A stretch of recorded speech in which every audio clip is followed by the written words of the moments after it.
안녕하세요. 매일 오전 8시 30분에 찾아오는 주경야독의 이 대표입니다. 자, 오늘도 오늘의 3분 주식을 토대로 장전의 시장 상황과 주요 이슈, 관심주에 대해서 같이 살펴보는 시간을 가져보도록 하겠습니다. 그 전에 아직도 좋아요, 구독하기 안 누르신 분들은 지금 꾹 한 번씩 눌러주시길 부탁드립니다. 자, 먼저 첫 번째, 미국 시황입니다. 다우 지수가 0.4% 상승, 나스닥 지수가 0.6%가량 상승이 나왔습니다. 이스라엘과 팔레스타인의 전쟁이 지금 계속 이제 격전에 이르기 시작하면서 사실상 많은 증시의 하락이 있을 것으로 좀 예상이 되었습니다만, 그래도 미증시 생각보다도 굉장히 견조한 흐름을 유지를 해주고 있습니다. 자, 반면에 국내 증시는 굉장히 좋지 못하죠. 그죠? 그래서 어제 같은 상황에서도 오히려 이스라엘 그리고 미증시보다도 굉장히 큰 폭의 이제 하락이 나왔었던 것이 현실인데요. 제가 말씀드린 대로 국내 증시는 개별적인 악재를 어느 정도 안고 있는 상황이고, 오늘과 같은 이제 그 삼성전자의 이제 실적 발표 이후에 전반적인 이제 방향성이 다시 한번 결정될 이슈이다 보니까 조금 더 숨고르기를 하고 있는 모양새가 아닌가, 이렇게 추정을 좀 해보고 있습니다. 자, 지금 현재 국제유가도 85달러 정도로 전쟁 리스크가 불거진 부분에 대해서도 그런 것과 이제 미루어 볼 때 국제유가도 상당히 견조한 흐름입니다. 증시가 굉장히 상당히 안정적인 상황이 지금 미국 시황이기 때문에 분명히 국내 개별적인 악재, 불확실성만 해소가 된다면 다시 국내 증시도 빠른 상승세가 가능할 것으로 저는 좀 추정을 좀 해보고 있습니다. 참고하시기 바라겠고요. 자, 오늘 제가 방송을 찍고 있는 현 시점에서는 아직 삼성전자가 실적 발표를 하지 않았습니다. 그래서 삼성전자가 약 2조 원 이상의 실적 발표를 하게 된다면 국내 증시 좀 빠르게 반도체와 IT 위주로 상승이 나올 가능성이 높아 보이고요. 만약에 2조 원보다 컨셉 미달이 되게 된다면 당연히 전반적으로 조금 분위기가 더 안 좋아질 수도 있다는 거 기억을 좀 하시고요. 자, 그리고 가장 중요한 이벤트 10월 12일 날 이제 미국의 CPI 지수 발표가 있습니다. 결론적으로는 미증시는 CPI 지수 움직임에 따라서, 그죠? 이제 예상치에 따라서 과연 얼마나 이제 실제 수치가 발표되는지에 따라서 증시는 움직일 것으로 좀 예상이 되고요. 안 그래도 불확실성이 여러 가지 껴있는 반대매매라든가 이런 것들이 껴있는 국내 증시가 그래도 상대적으로 가장 안 좋은 상황에 놓여 있다는 것은 부정하기가 어려울 것 같습니다. 하지만 CPI 지수까지도 좋게 나왔다라고 한다면 다음 주부터는 우리가 상승 랠리를 좀 기대해 봐도 되는 그런 저평가된 증시 상황인 것도 인정을 해야겠죠. 자, 그래서 어쨌든 삼성전자 오늘 3분기 실적 발표를 좀 하게 되고, 어제 이제 LG전자가 연결 기준 올해 3분기 영업이익을 발표를 했는데 9,900억 정도로 지난해 동기 대비 33% 정도 증가한 것으로 이제 공시를 했죠. 자, 그러다 보니까 주가가 6% 이상 이제 크게 이제 치솟았는데, 결론적으로 대형주라 하더라도 아무리 급락장이라 하더라도 실적이 이렇게 또 크게 좋아지는 면모를 보이는 종목에 대해서는 재평가를 해주고 있는 게 시장입니다. 그러니까 살 게 없다는 이야기죠. 그러다 보니 숫자 좋고 실적 좋고 이런 것들로 집중되는 상황인 것이죠. 자, 지금 LG전자가 지금 증권사 이제 레포트들이 상당히 많이 나왔는데 지금 주가가 이제 10만원 수준이지 않습니까? 근데 지금 목표 주가가 15만원까지 제시가 되고 있어요. LG전자와 같이 이제 시총 상위주들은 보통 이렇게 서로 간에 이제 갭 차이가 50%나 벌어지지가 않는데 목표 주가를 상당히 상향했다라는 것을 의미하겠죠. 이 부분을 좀 참고를 하시면 LG전자 주주분들 같은 경우에는 심리적으로 좀 도움이 되실 거라 생각을 하고요. 자, 삼성전자의 아까 3분기 영업이익 컨센서스는 아까 말씀드린 대로 대략 2조 2천억 정도입니다. 2조 1,900억 정도로 지금 컨센이 잡혀 있는 상황인데, 결론적으로 오차 범위가 어느 정도 있을 것이기 때문에 2조보다도 높으냐, 2조보다 낮으냐에 따라서 오늘 코스피 지수가 상당폭 변동성이 발생할 수 있는 상황이라 볼 수가 있겠네요.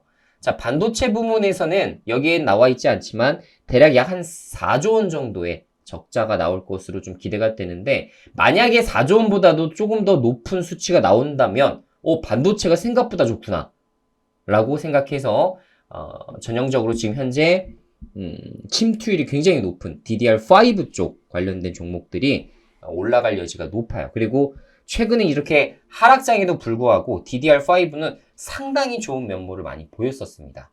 그래서 이쪽을 조금 더 유념하시는 쪽으로 보시는 게 좋을 것 같고요. 자, 제가 최근에 이제 테마에 대해서 많이 설명을 안 드리고 있는 시장입니다. 아시겠지만 본격적으로 매매를 활발하게 할 시장이 아니기 때문에 제가 가급적이면 테마에 대한 이야기를 드리지 않고 있는데요.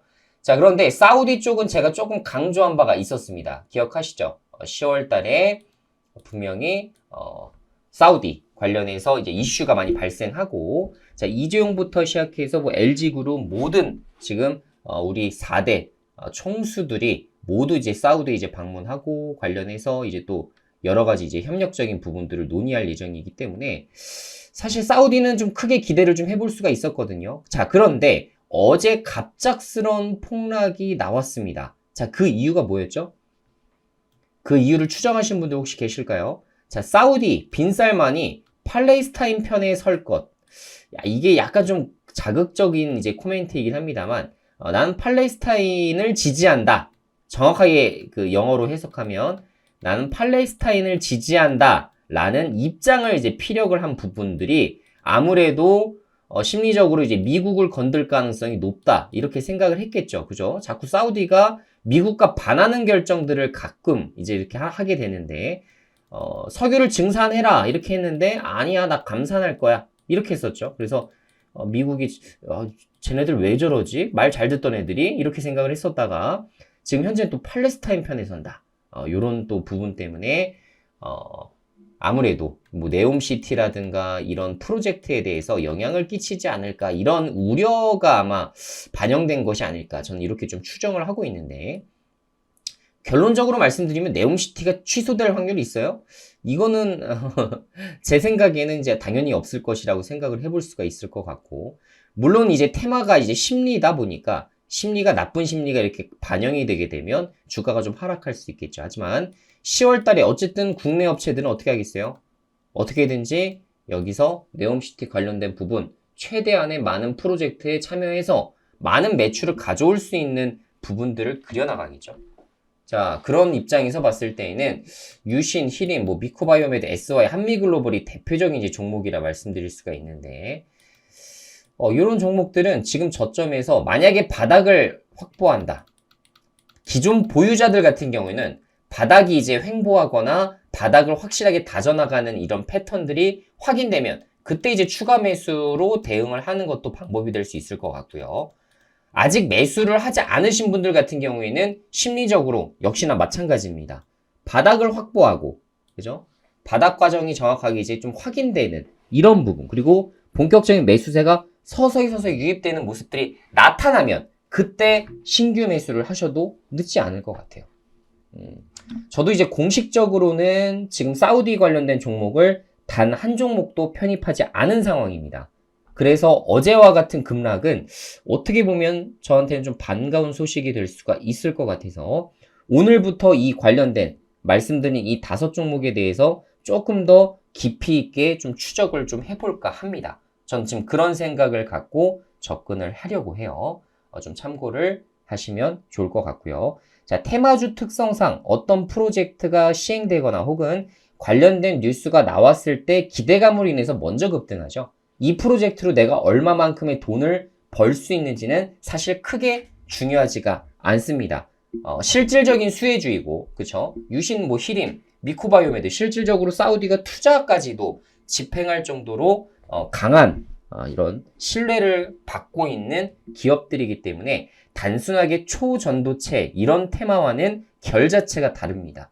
정치인 테마와도 결 자체가 다르죠. 그래서 실질적인 수혜주가 될 수 있지만 매출액이 반영되는 건 그 얼마만큼 올라갈지는 모르겠다가 사실 정확한 이해라고 보실 수가 있겠죠. 그래서 저는 이제부터 5종목 좀 깊이 있게 좀 추적을 해가면서 분할 매수 타이밍이 한번 오는지 유무도 체크를 좀 해볼까 합니다. 자, 오늘도 새로운 테마를 여러분들에게 말씀드리기보다는 오늘 삼성전자 실적 발표 이후 그리고 CPI까지 중요한 이벤트가 있기 때문에 그 이후부터 본격적인 테마, 여러분들이 보실 만한 것들을 가급적이면 말씀을 좀 드려볼까 합니다.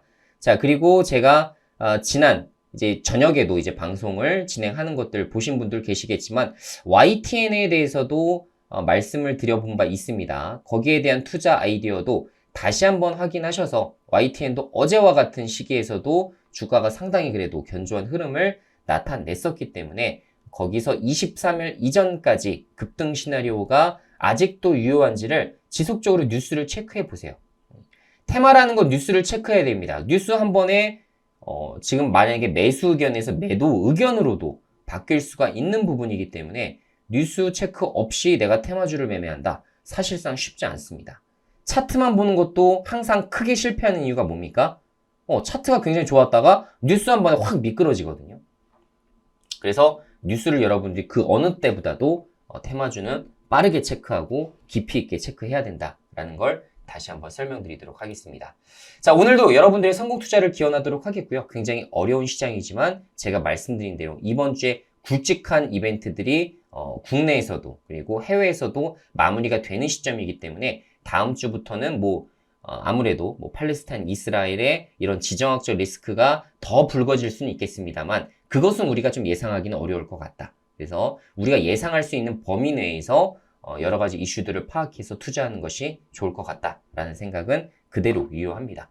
자, 영상 보신 분들은 오늘도 성공 투자자 유튜브에 댓글 남겨주셔서 여러분들의 성공 의지를 다시 한번 확인해 주시면 좋을 것 같습니다. 그럼 내일 방송으로 인사드리도록 할게요.